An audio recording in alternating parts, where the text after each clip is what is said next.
Якщо уявити танк як гігантський експериментальний майданчик для фізики, то він демонструє чи не всі фундаментальні закони природи. Це не просто броньована машина, це рухома лабораторія, де сили взаємодіють на межі можливостей.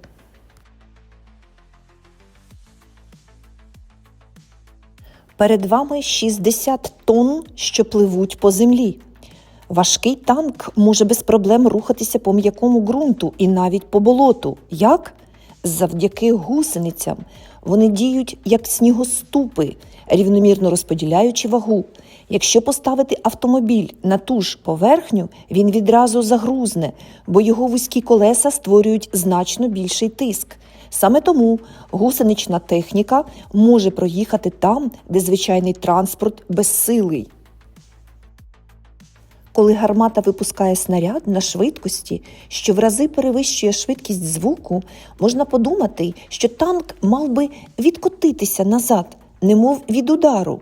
Але ні, насправді, завдяки своїй величезній масі він лише трохи похитується.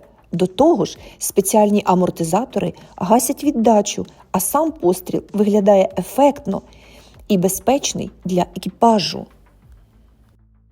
Високошвидкісні снаряди мають кінетичну енергію, здатну буквально пропалювати метал.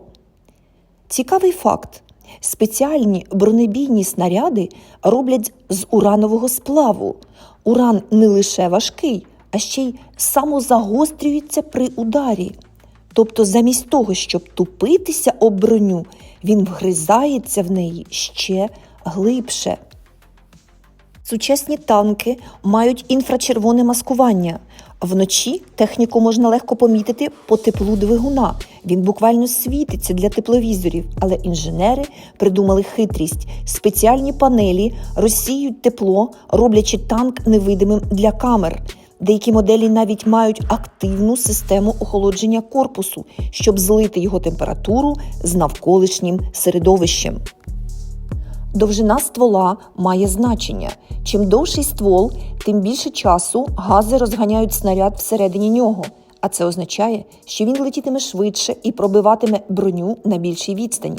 Старі танки мали короткі гармати і могли пробити ціль лише з близької дистанції, а сучасні можуть точно вражати противника на кілька кілометрів. Чому танки витримують вибухи? Вибухова хвиля діє в усі сторони, і якщо вона просто б'є по броні, метал це витримує.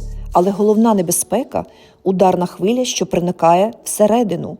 Тому сучасні танки мають динамічний захист – пластини з вибухівкою, які підриваються назустріч снаряду, зменшуючи його ударну силу. Тобто танк відповідає вибухом на вибух.